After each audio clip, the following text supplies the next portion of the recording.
Welcome to the Work Hard, Play Hard podcast. My name is Rob Murgatroyd, and I am a former doctor turned lifestyle entrepreneur. Each week, I interview some of the best minds on the planet on the science of achievement and the art of fulfillment.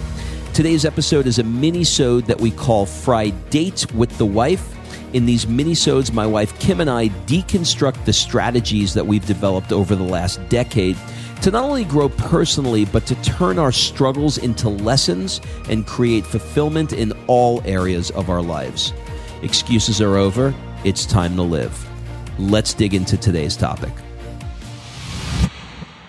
Okay, before we get into this episode of Fri-Date, I want to remind you that my 2019 Mastermind is filling up quickly in terms of the applications rolling in. Now, I've not started my pre-qualification phone calls yet, but remember, this is on a first-come, first-served basis for at least getting your applications in line.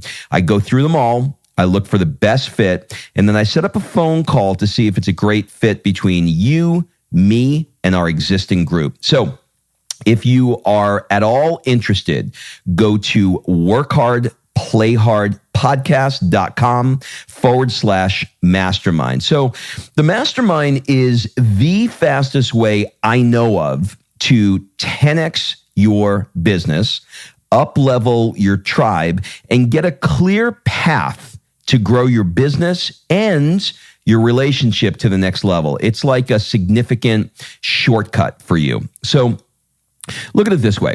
What if by this time next year, your profits 10x and you spent less time working and had more time with your family and your friends doing the things that light you up? And what if you did it with the highest level entrepreneurs on the planet? And what if you learned all of this while you were experiencing some of the most amazing adventures, places, and cities in the world? Stop the what ifs and make a decision to make this happen. So go to workhardplayhardpodcast.com/mastermind and fill out the application. In the mastermind, I'll put you into a group of high-level achievers where everyone is at your level or higher, and you'll be in 3 different masterminds throughout the year, going to 3 different locations and being a part of what I call an experiential learning environment. I learn best by doing cool things with cool people and not in the back of a Holiday Inn conference room. So I redesigned the entire mastermind concept and made it fully immersive experiences. I made the long conference room tables disappear, the one with the mints and the water. It's all gone. So who's it for? Any upper 6-figure earner that is at $300,000 or above, or those that have just barely squeaked over their first million and are looking to learn how to get past the multiple 7-figure range year after year. So even if you're just curious, go to workhardplayhardpodcast.com/mastermind and click apply. Do not let this negative self-chatter get in the way. We all have it, by the way. Power through it. Power through it. You can do it. All right, let's get on with the episode. Well, Kimberly Murgatroyd, how the hell are you?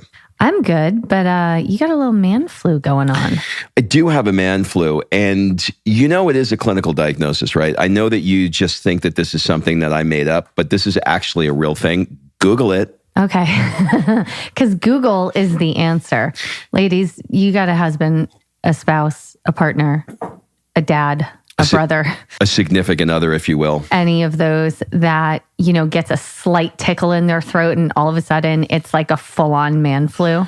First of all, and by the way, when you start any such sentence with first of all, it is no slight tickle. I have the guillotine that is in my throat right now. There's no drama there. No, and do you know, there's no exaggerated drama. Do you know, when people are about to be killed and they have to walk the gallows? Well, the guillotine is I have a mix of the gallows, the walk to the gallows is the bottom of my throat, but when you get to the top, that's where the guillotine is. Yeah. So I know that may perhaps seem like an exaggeration considering that I'm actually talking and sounding like I'm functioning. And by the way, welcome to my life.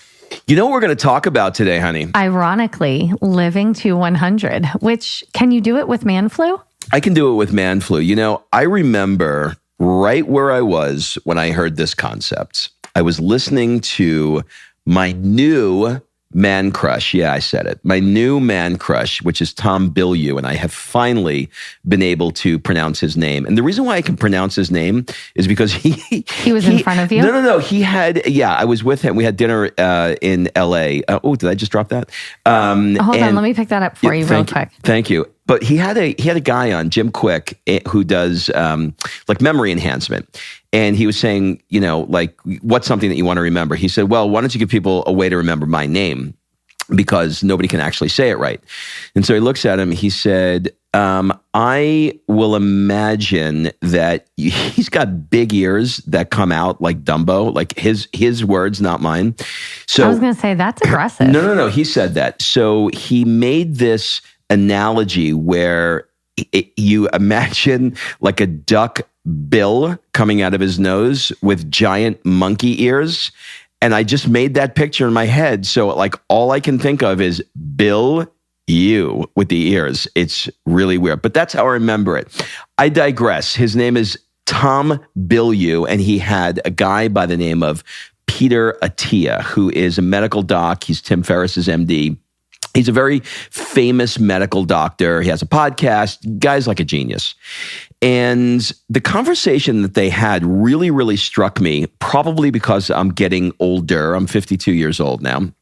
And he said, what I'm training for these days is I'm training to be a kick-ass 100-year-old. And so he goes, well, what do you mean? He said, well, I've trained for fitness competitions. I've trained for triathlons. I've trained for Ironmen. But at the end of the day, really what I want to be training for now at this stage of my life is how am I going to show up as a 100-year-old? In other words, will I have the balance to be able to bend down to pick up my kids? And he used an example. He said, years ago, I used to be able to do squats, and I can close my eyes and I can bend, I can go into a squat position with one leg forward and do reps and then switch legs. Now with my eyes open, I can't even do one of them because my balance is starting to go off. So the first thing that goes is your balance. And so he said, I'm switching all of my training to be able to address what being like at 100 years old is. So that's kind of a long intro, but that's what I wanted to talk about today. That's awesome. And we're going to talk more about that in a little bit. But first, I did a lot of research on this in multiple areas of how can you be a kick-ass 100-year-old? And, he talked about the body. So I think that's where we got the idea for this podcast. But there's other things too, obviously, right? It's not just can your body function through 100. There's also mindset as well as diet that's going to play a part in this. So today we're going to talk about all three. Aren't you so excited? Well, what I love about our marriage and our co-hosting podcastness is that you took the ball, you took my 100-year-old kick-ass ball. I almost said my 100-year-old kick-ass balls. I was like, you have 100-year-old balls? Is that really what's going on right now? By the way, I digress. No. We can't talk about balls. Are you still going to be married to me when I have 100-year-old balls? There's a long pause there. Well, listen, who's getting divorced at 100 years old? Do you see anybody walking around saying, hey, baby, at 100? It's not happening. All right. So listen, the first thing we're going to talk about, not your balls, is going to be this Japanese philosophy called Ikigai. Ikigai. Did you just do that? What are you doing? What is that? Ikigai. I didn't know how to say it, and so I had to Google how to say it. Are you actually Googling on the air? I am, and I hope everybody heard Google tell me, actually it was YouTube, told me how to say this Japanese philosophy called, we're going with Ikigai, because that's what, the Google said. Ikigai. So basically, this is the mindset of people that live to 100. So Ikigai is your reason for being. And I freaking love this. There's a book about this entire community, all about Ikigai and how it plays a role in these centenarians living such long lives. And, the premise is, what if you could live a longer life, by just doing more of what you love to do the most. Well, let's give them a little bit of background. Where is this community? How does it relate to the Blue Zones? Like loop me in there. Okay, so there is a community in Okinawa, which is one of the Blue Zones. We're going to talk about Blue Zone stuff in a minute, but it's called, I'm going with Ojimi. Ojimi sounds good, right? Okay, so Ojimi is a village of 3,000 people. And it is the one place in the world that has the longest living people. It's known for their slow pace. Like everyone's going to go, what do? They live a slow pace. They have ocean views, community gatherings. They have personal vegetable gardens, and they smile, laugh, and joke a lot. And they live... You see, this is why I'm moving to the beach in California, right? I want the ocean views. I want my vegetable garden. I want to smile a lot. Yeah. Okay. See, and I don't even have to speak Japanese. It's perfect. So did we say it's Ikigai? See, I'm going to have to bring that lady back.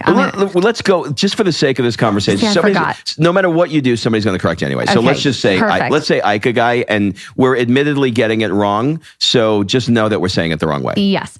So what I love about it is that they really thrive on this Ikigai, this doing more of what you love. And because they thrive on this philosophy, it is like, they're truly living a life of purpose. And that is what I think a lot of people are probably even living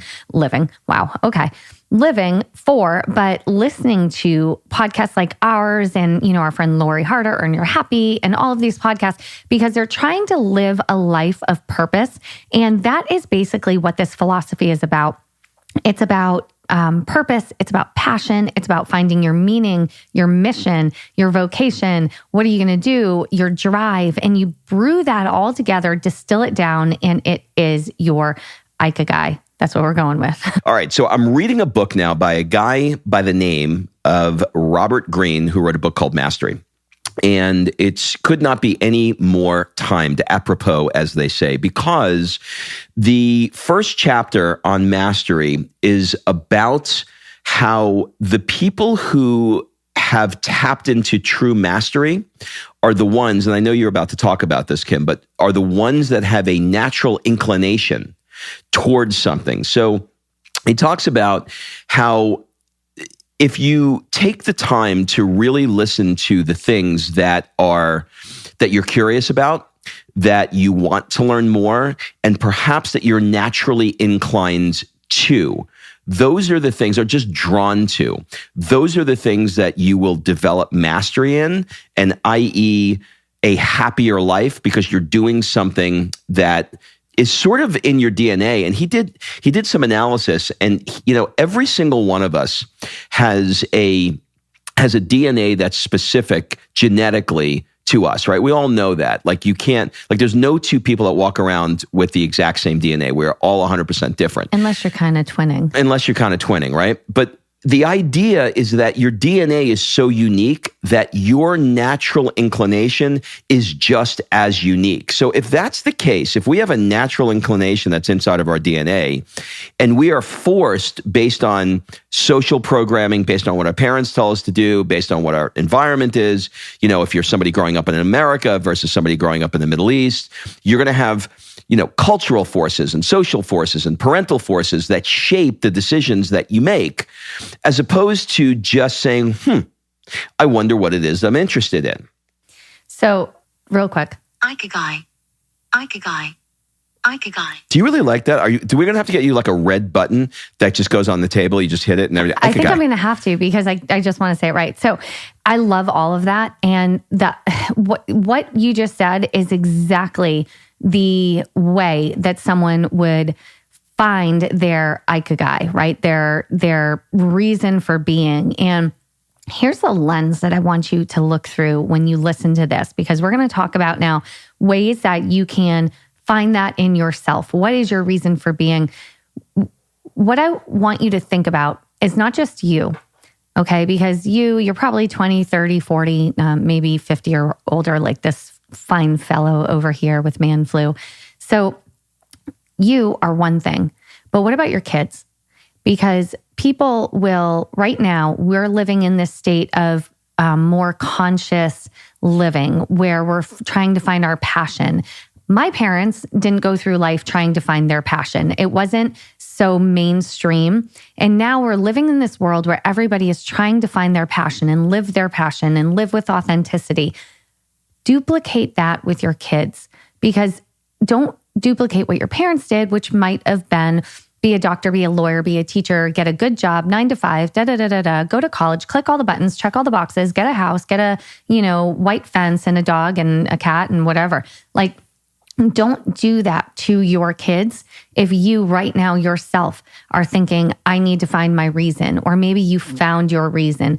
Really cultivate in them what they're passionate about. So the first thing you said, Rob, dead on the money, was follow your curiosity and your intuition. That's how you go back to your Ikigai and you find that self-awareness of what you love, and then surround yourself with the people that you love and stay true to that internal compass. And that is the key to living in this purpose and living in this Ikigai. So I think as parents, we often try to push our kids down this path versus seeing what they actually are curious about and where their internal compass leads them.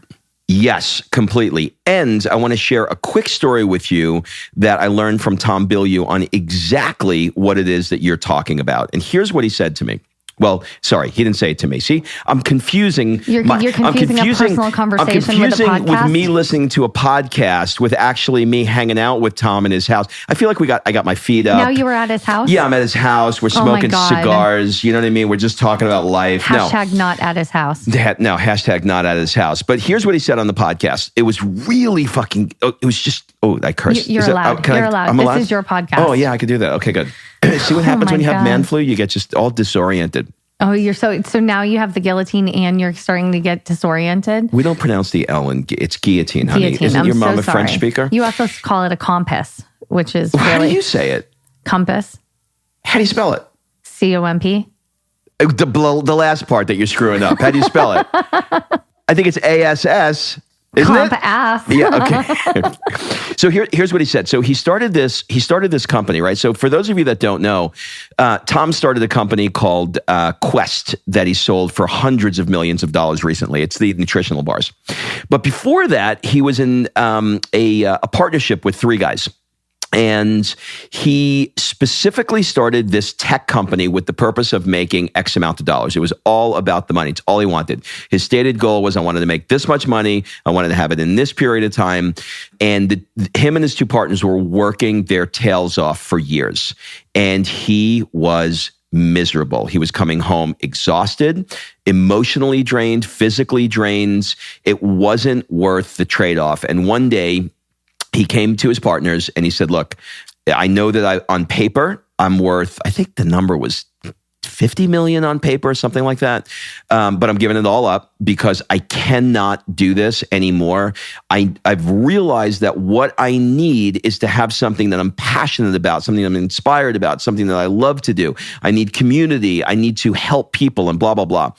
And his partner said, look, we could do this with or without you. We want to do it with you. What do you want to do? And he said, I want to start fresh, and I want to start a company, a real company based on people. And that's how Quest was born. They had absolutely nothing because all their money that they had was on paper. They folded the company. They started a new company that was based completely around core values and all of the things that inspired him. If I cut to the punchline, sold it for a couple of $100 million last year. But while he was waiting for the transfer of the couple of $100 million that he got for his percentage, his wife said to him, so what are you going to do? You got a couple of $100 million. What are you going to do now? He said, I'm going back to work. And he went back to work not as an obsession. He went back to work because he designed an environment that he freaking loved and he wanted to be a part of. So I think that goes to Ikigai. I know another story of a guy that once upon a time wanted to build 10 chiropractic offices in 10 years, cash out for $3 million and go live in sunny California, and almost had a heart attack in the process.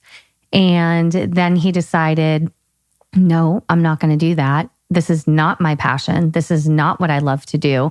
I'm going to change it. And he started podcasting. And then he built a mastermind. Who is that guy? And then he's moving to California in 6 months. Who is that guy? It's this crazy guy. His name is Rob Murgatroyd. Do you know him? Or Sophia says, it's this guy that has striped hair, because I have gray hair. So when she's trying to talk about me, she goes, it's this guy who has a mane. She calls my beard a mane. It's this guy who has a mane with striped hair. Yes, I remember. Isn't that crazy? I remember very distinctly, I guess it was 20 years ago, 15 years ago, something like that. Yeah, where we sat down with a management coach and he said, what do you want? And I said, I want money. I want money. Well, what you said is you want to get out. I want to get out of corporate. He crafted this money-based goal that was just not what you were going to do. But the point is that all you wanted to do was retire from chiropractic. It didn't fuel you. It wasn't something you were passionate about. You were amazing at it, but it's not something that fueled you. And what's funny is in my research on Ikigai, I'm going to have to bring the lady back from YouTube now. Thank you. Ikigai. That the Japanese don't actually have a word for retire. And by the way, if anyone's listening and you know the Japanese word for retire, consult Google and the articles I read. Okay. Well, if that statement is true, that's what it says. Mr. Google. If that statement is true, how fascinating is it that there isn't a word? Because words have power, right? So Tony Robbins said that Eskimos have 47 different words for snow. Wet snow, dry snow, fluffy snow, flat snow. Like I'm making that up. Snow that you don't even know. Snow that you don't even know, right? It's like Forrest Gump, sideways rain. But because they have so many different, layers of distinctions for it because it's so prevalent. Well, let's take the reverse of that. There's no word for retire. For retirement. So what does that leave? Because they are driven to lead a purpose-driven life, truly. And you would never retire from that. And that's it's the key factor in your longevity and happiness. And so I'll give you an example of this. For those of you that are into docs, watch a documentary called Jiro. I thought you meant doctors. No, documentaries. Watch a documentary called Jiro Dreams of Sushi. And it's basically a guy who has spent, 70 years making the exact same sushi. And they ask him how he's doing with it. And he's like, I'm getting better, but I'm not quite where I need to be. He has devoted his life to making the sushi, I'm going to say perfect. You can't get into the place. There's 12 seats and everybody comes because he's a master. He gets there early to work on it. But the point is that when you're somebody that is, and he's probably living in your Ikigai. He's probably 90 now. And check this out. The people who apprentice under him, they have to do it for 20 years. 20 years.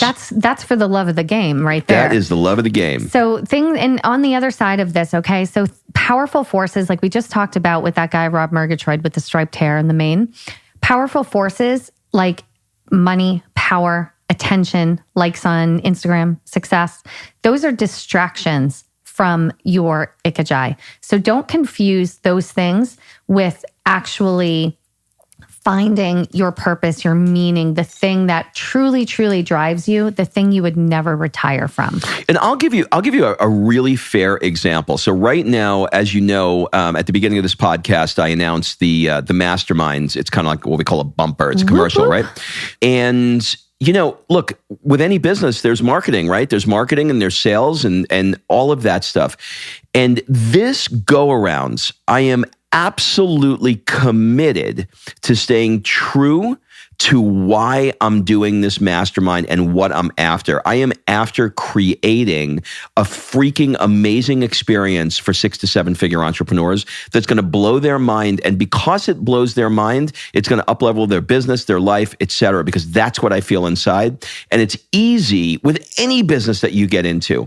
It's so easy to get lost in the mechanics of the business and lose the vision of why you're doing it in the first place. And I'm not doing that this time. I'm so proud of you for that, because it is easy to get lost in that. So, all right, kids, I hope you're sitting down, because that was just our first thing we were talking about today. Oh, so, you know what it is? It's the man flu, honey. It's the man flu. It's got me talky. All but right. Go ahead. We'll wrap this thing along. So we're moving on to diet, right? So that's the mindset.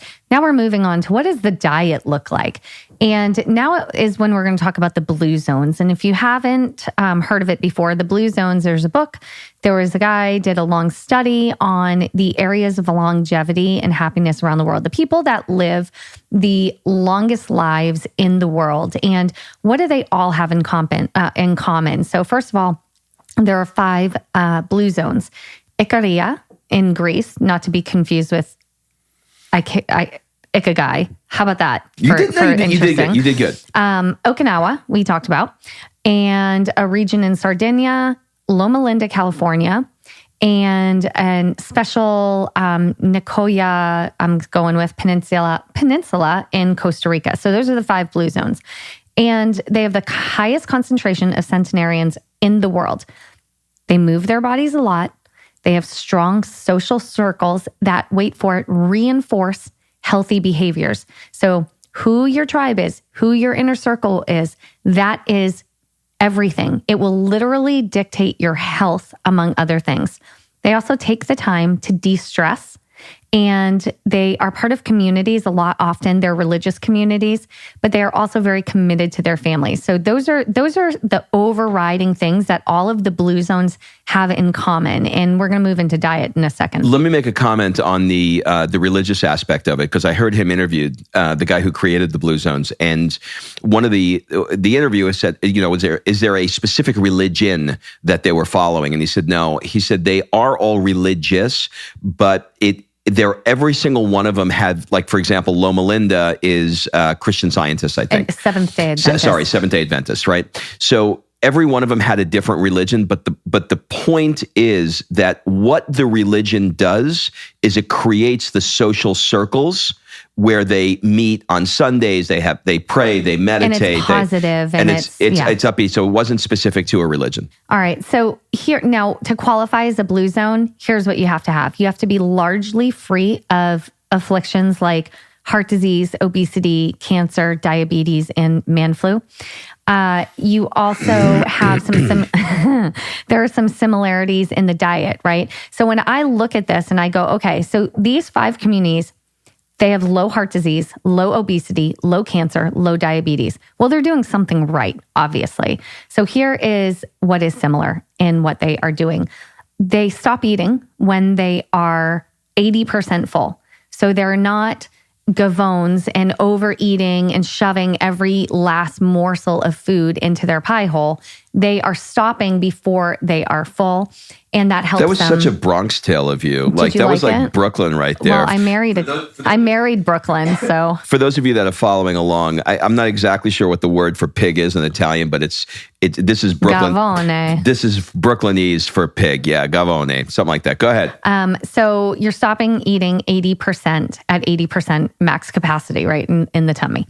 You're going to eat your smallest meal of the day late in the afternoon or the evening. So, what is it? Eat breakfast like a king, lunch like a something, and dinner like a pauper. I can't remember the middle one, but eat your smallest meal in the evening, which is the opposite of what most people in America do. Is they, eat little meals all day and then they have this massive dinner, and they do the opposite in these blue zones.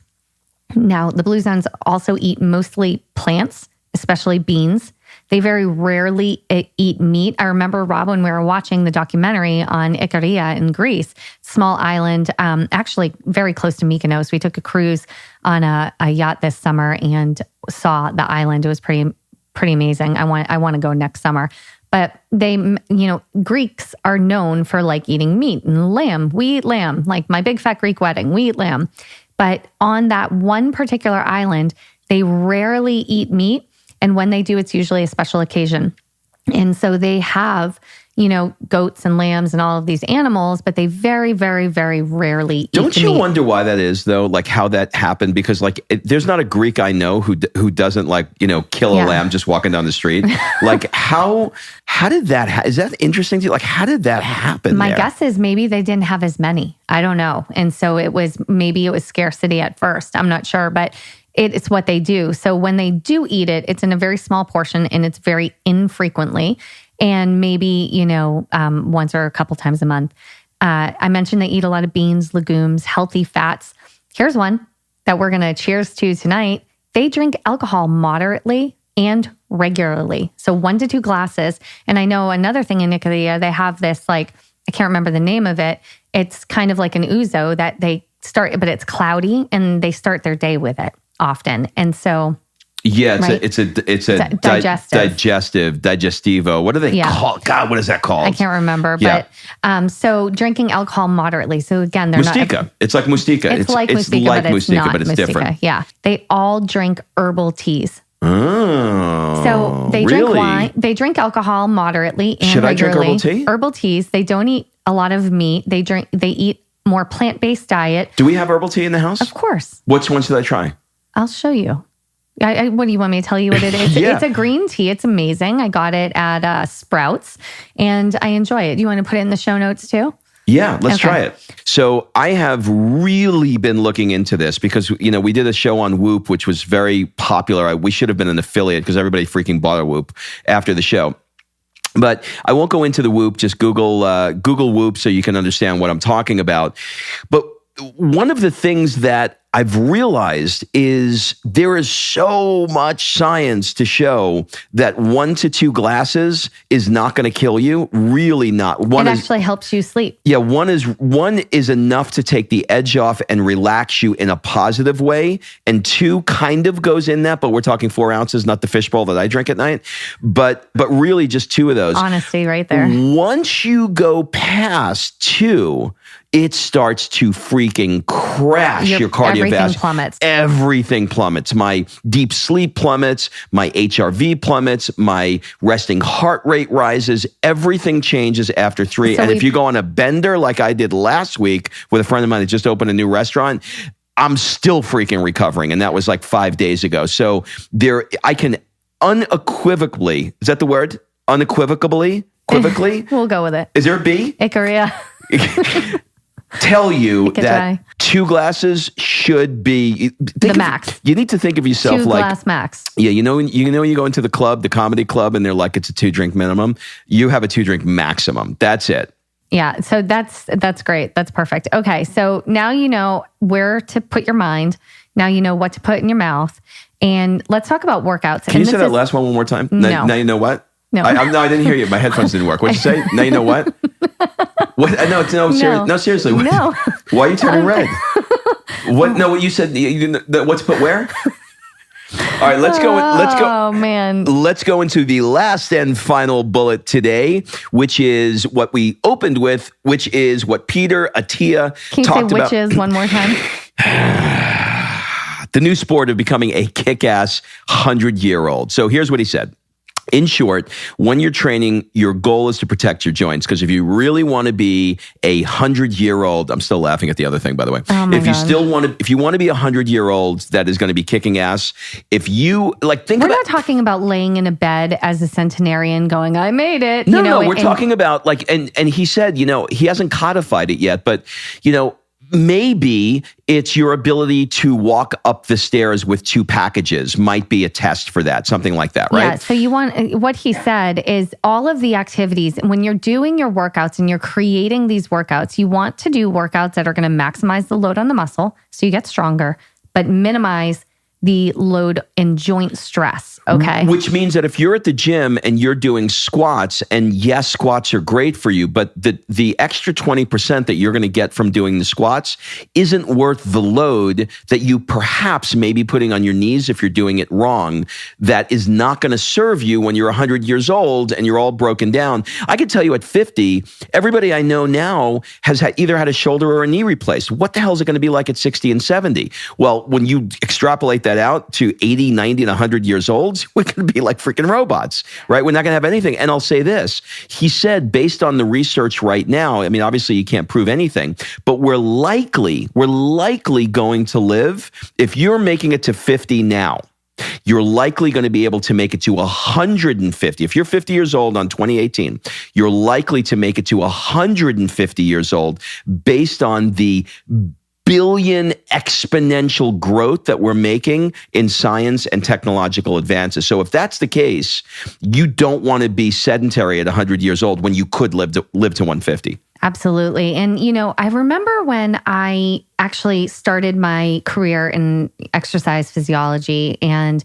training people. And, I had to decide who I wanted to train. And when I was 20, I was like, oh, I want to train people to get in super great shape. And because I was a fitness competitor and I was like, I want to train competitors and all of that. And then one day in my facility, an older gentleman walked in. His name was Doug, and he changed everything in my perspective of who I wanted to work with, because he was an older guy. He had a collapsed lung. He was always on some sort of breathing machine, and he wanted to get stronger. He was like 70. He wanted to get stronger, more fit for daily life. So functional activity. And I started to work with him. And you remember this, Rob? Yeah, he actually was a beautiful guy. And I remember watching him.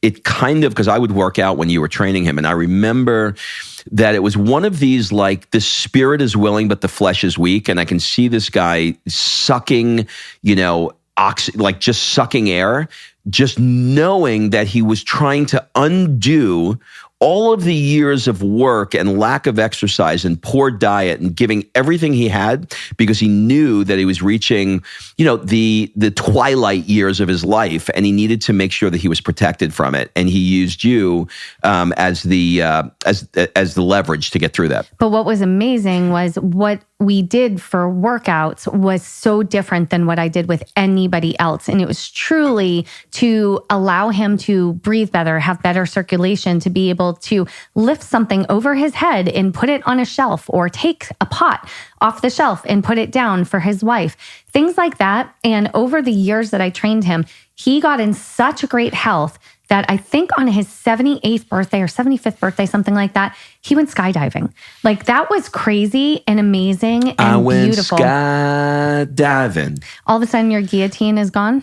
Yeah. Hashtag man flu. I'm feeling better. But let me no, hold on. Let me say this, because you sparked something in me here. Oh yeah. Yeah, you got me going. Okay. Peter Attia said in the interview, "What are you training for?" So he said, so many people, I'm not talking about somebody that's trying to do an Ironman right now, or a marathon, or a 10K, or whatever it is. You have a goal and you want to accomplish it. I get that. But most people who are going to the gym have no freaking idea what they're training for, and they're just showing up and they're doing, trying to lose some weight or whatever it is, and they're just going through these motions.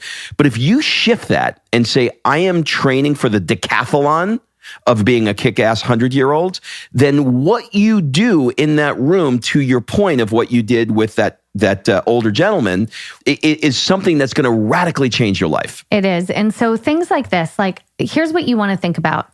And you know what? If you're 30 or 20 right now and you're listening to this and you're like, oh my God, I'm going to be so fine. Know that shit rapidly decreases over time. After 35, your strength, your flexibility, your bone mass, all of these things decrease. So you want to work toward being stronger, but like I said, protecting the joints. Work on your balance and flexibility. And one thing that Rob and I have really taken to over the last 6 months is lots of yoga, because that will strengthen your balance and flexibility. Look at our justice on the Supreme Court Supreme Court. You know what I learned about that, by the way? She just fell, right? Do you know the only person that could be called justice is the Supreme Court?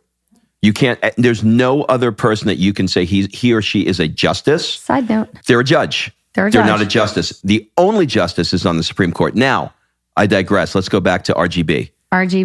So she just fell, right? Well, a lot of people, when they get older, they fall. Why do they fall? Because their balance isn't the same. Their core strength isn't the same. Their flexibility isn't the same. If you think about your grandparents, were they able to get down on the floor and get back up with no help? Or were you having to like hoist them up and pull them? Or would they not even get on the floor to play with your kids because they couldn't get back up and they knew it? So the thought here is, work on the things that are going to be functional in your life. And, a lot of people are like, when I get older, I'm going to travel and yada, yada. Well, you're not going to go very far if you can't walk upstairs, if you can't put your luggage in the overhead, and if you need a breathing machine. So take care of your body, take care of your mind, take care of your diet. And even if you don't live to 100, your life is going to feel longer because you are doing the things to truly live now and be as healthy as you can and be more engaged while you're actually here. Well, we're going to drop the mic on that one. That was fun. I loved it. That's it. Have a great week, everybody, and we'll see you next week. All right. Thanks for listening. If you love this episode and you know someone that needs some help in either stepping up their work hard game or their play hard game, it would mean the world to me if you shared this podcast with them to help me get this movement out there. So if you like what you heard, head on over to iTunes, take 30 seconds and leave me a 5-star review, and I will be forever grateful. So until the next episode, excuses are over. It's time to live.